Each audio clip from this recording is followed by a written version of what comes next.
Hi guys, welcome back. Look at me being consistent. So I'm here with another sit down video. Ignore my hair again. But today I'm talking about something I wanted to talk about for so long, but I couldn't find my transcripts. We're gonna do today. Today I'm gonna be telling you guys how I got in to the University of Michigan with a $10,000 scholarship.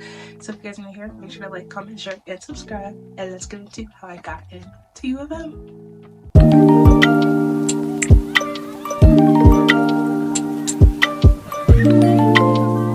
Okay, so I also wanted to give like a little background of kind of my elementary school and middle school.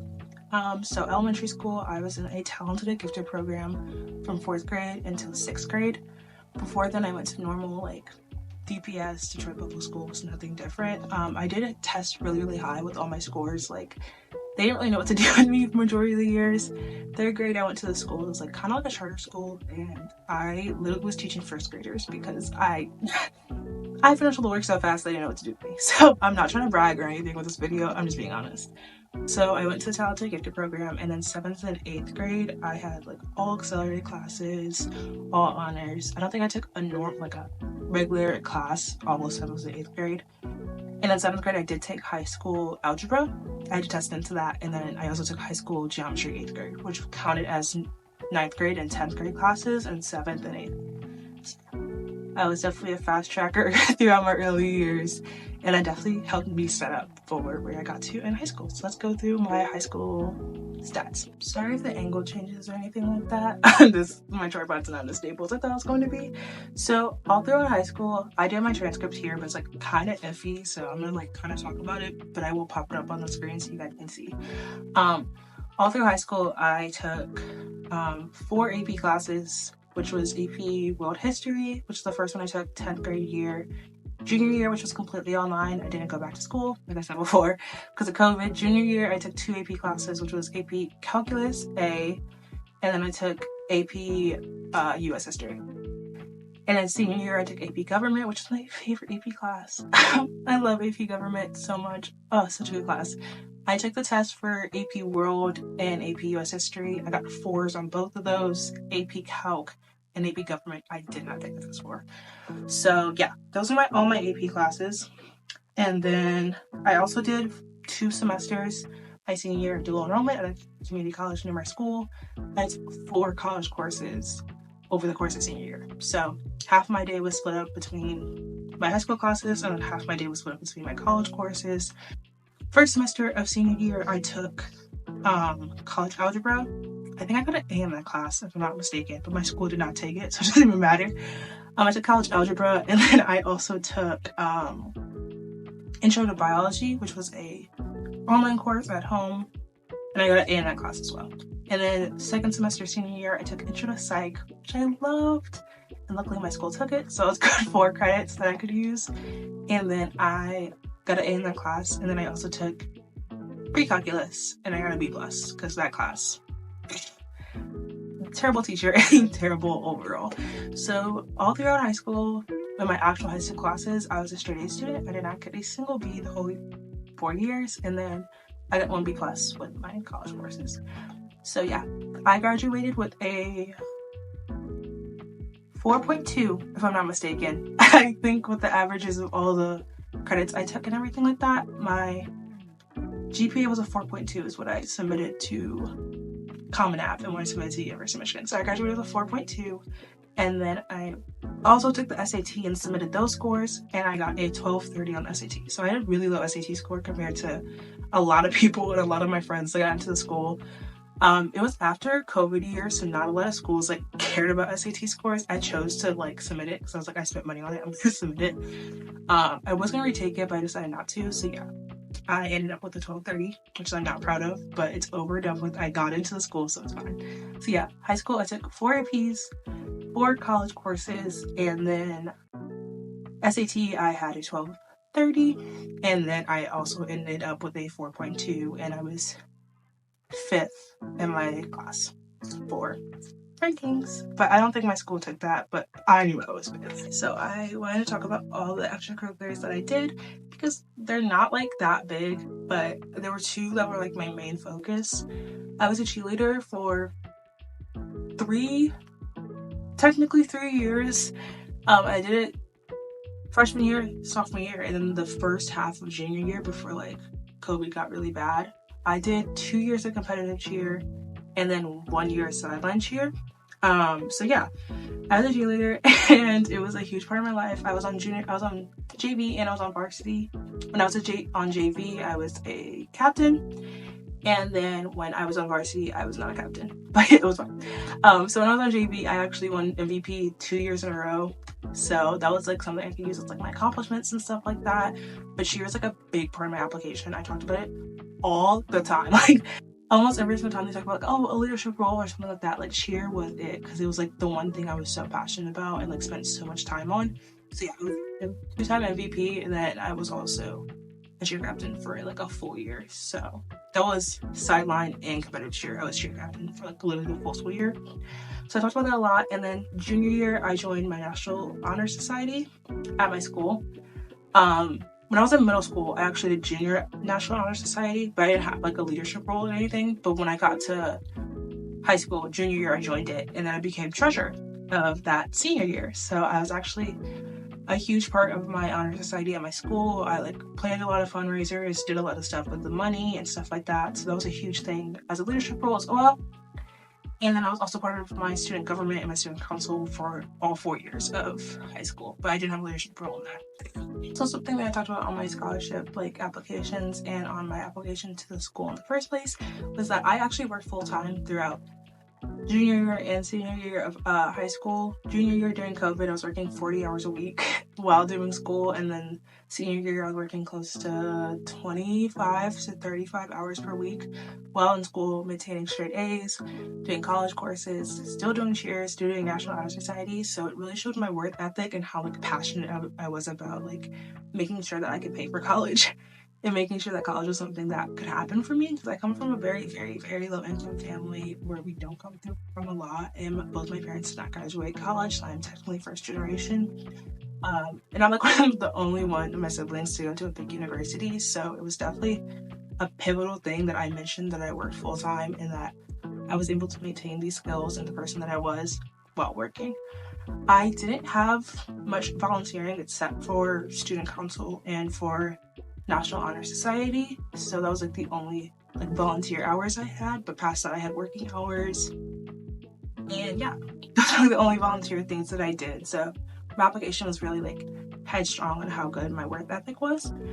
So yeah, I applied early action. Like I said earlier, I did submit my SAT scores, I submitted my GPA, all those types of things, and then I got in early action, and I got into the Comparative Studies program, which is for low income and first generation students. I didn't get into the summer bridge program, which most comparative studies like students do, but I didn't do that. So I started fall of 2020, and yeah, it was really cool to get in early, and I was like really excited. So when I got in early, I did get into school of LSA, and I knew that I wanted to stay there. So I knew that honors was an option for me, and I decided to apply to the honors school. So I'm gonna look at my honors application, and I'll pop up some tidbits on the screen about what I talked about, and then we can get into my scholarship application. I had to submit my honors application. It was 2 essays that I had to submit, and I don't remember exactly what the first one was asking about, but I remember it asked about kind of like why LSA honors would change your life and kind of the pivotal things that you wanted to talk about. So mine was really about how much I want to be a doctor and how much it is like important to me to get into the field of medicine. I talked about how LSA honors brought a sense of community, since I come from, you know, the Detroit area. I was born in New York. Community is always a big thing, especially the Black community, being around each other, you know, having each other's back. I grew up with a huge family and a lot of sense of community. I felt like LSA honors could bring that, so I definitely talked about that.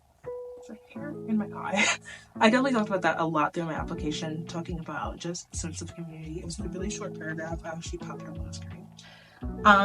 And then for the second essay, we got to choose like what we want to talk about, and I talked about the word healing and what it meant to me. I honestly remember writing this and like crying a little bit, because there was a lot of like stuff happening at the time when I submitted this application, and the word healing like now means so much different to me than it does when I like look at this. But yeah, my application I didn't have to submit anything else. They just looked at my like actual Common App and then my application since the university. Yeah, I would kind of pop up like tidbits of what I talked about. I talked about how like seeing goals that I've worked for almost 10 years finally being the right direction heals me and like heals the younger person that like worked so hard to get to where she is now. But yeah, I got into LSA honors I think in March is when I got the email that I got in, which was like so exciting. And I took an honors course freshman year and I absolutely loved it. It was such a good course. But yeah, I love LSA honors, and you also get South Quad housing if you're trying to get South Quad. Apply to LSA honors. It's not short, it's nothing like that. You just take like one writing class freshman year, and if you want that South Quad housing, do it. Okay, so for my LSA scholarship, which was merit based, I believe my scholarship is not need based. So I actually did have to like make sure my grades are good and my SAT score somehow got me in. So this is like a general application I like talked about, and I talked like about what my career goals were, and then I also talked about why I needed the scholarship. And I like told them, I was like, hey, I'm poor. I need it really bad, and I'm really poor. This was actually really interesting filling out the scholarship because I got into U of M, but at this time I got into like all of my schools. So I was like, oh, like, I don't know if I want to go to U of M. Like, they cost so much. Like, it's just so much money. Like, I know I'll be home, but like, what if there's something out there for me? And I don't know if I want to do it. So I was like, okay, I'm gonna apply the scholarship, and then if I get the scholarship, I'm going to the school. So that was like the whole thing, because I had gotten scholarships for other schools, but this one was like, the only reason I wasn't going was because of money at that point. And I was like, okay, like I need something to tell me that like this is a right school for me. So I applied to the scholarship, and all the questions were like, oh, like what would you do with the money and all this stuff. Oh, something I forgot to mention is I actually did a pre-college program junior year with Brown University, like the Brown University Ivy League. I did a pre-college program that was 2 weeks, and it was like a week in the life of a medical student, and I like got to meet med students, and we did like online cadaver labs and stuff like that. I forgot that I did that completely. But yeah, junior year I did a pre-college program with Brown for 2 weeks. Mine was online, sadly, so I didn't get to go to Providence. But yeah, that was also something big because it was like the Brown University. I have like a whole like thing with like, my name on it. It's really cool. But yeah, I talked about like service projects I did with the National Honor Society, and then I also talked about like I need money. So I applied for my scholarship. I think the beginning of March or towards the end of March. And I was like, oh, like I'm just gonna apply like whatever. Like I already know I'm not gonna go to like Michigan. Like I'm gonna go to state. I'm gonna go to state. So April 1st, April Fool's Day, was the day that they had campus day. So you got to like go to the campus and like see it, you know, you actually like be on campus. So me and my mom went, and I was like, okay, this campus is like really pretty, it's really beautiful, like maybe I do want to go here. And then we were sitting down in South Quad, which is the housing that I live in now, ended up living in last year. We were sitting down, which is like really funny because we were sitting is like where I normally sit when I go down to eat, but we were sitting down right at South Quad. And then I like put my phone down, I was eating, and I got a notification, and I was like, congratulations, you won the 4-year, and I was like while I'm at the school, touring the school at the place I was about to live, like it was just, I knew it was a sign. And like I really like when I started sobbing, and I was like, oh my god, like I can't, like I got the scholarship while I was at the school. Like, there was no way that I couldn't go. So then I got the scholarship. I was like, okay, like this is it, like I'm going to the University of Michigan. And like I already kind of committed, but at that point I had spent the money, so I actually committed to the school. And yeah, here we are now. I'm also on financial aid, so I don't want to say the scholarship is the only thing that pays for my schooling. It's not. I am lucky to have financial aid and lucky to have the scholarship because it helps out so much. But yeah, those are like kind of all my stats. Just to like quick run through, like I said, I went through an accelerated program, 4th grade, 5th grade, and 6th grade, 7th, 8th grade, all accelerated classes and all that type of stuff. And I took 2 high school classes during middle school, and then high school I took 4 APs, 4 college courses. Ended up with a 4.2 GPA out of high school, and I was also 5th in my class. and then I had a 1230 SAT.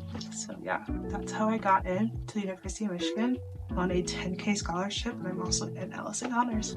Hey, so I hope this video was a little bit insightful for you guys if you guys are applying to school, or if you're just applying to college in the first place. I know the college cycle is like kind of over now, but if you're deciding to go to University of Michigan, there's still time to apply the scholarship, and there's also to apply honors. So I hope you guys have an amazing rest of your day, and thank you guys so much for watching. Let me know if you have any questions, or if you want me to dive deeper into any of the things that I talked about in this video. I will definitely do a part 2 talking more about each like application, or like maybe going to the advisor's department and asking how I got in. I mean, this is just the stuff that I know. I have no idea what like the reason was that I got in. But yeah, I love you guys so much. Thank you guys for watching, and I will see you guys in my next video. Bye guys.